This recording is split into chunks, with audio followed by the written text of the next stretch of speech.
binadamu bwana anachekesha, binadamu anashangaza, yani binadamu anachekesha, binadamu ana mauzi.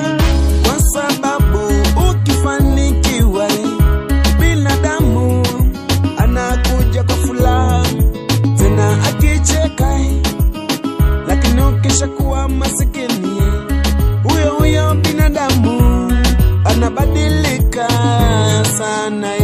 Mimi nakusi ndugu yangu, elibola mfadhili mbuzi, sio mwanadamu, maana mwanadamu ana mauzi. Hawa binadamu wanachekesha, yani binadamu anashangaza.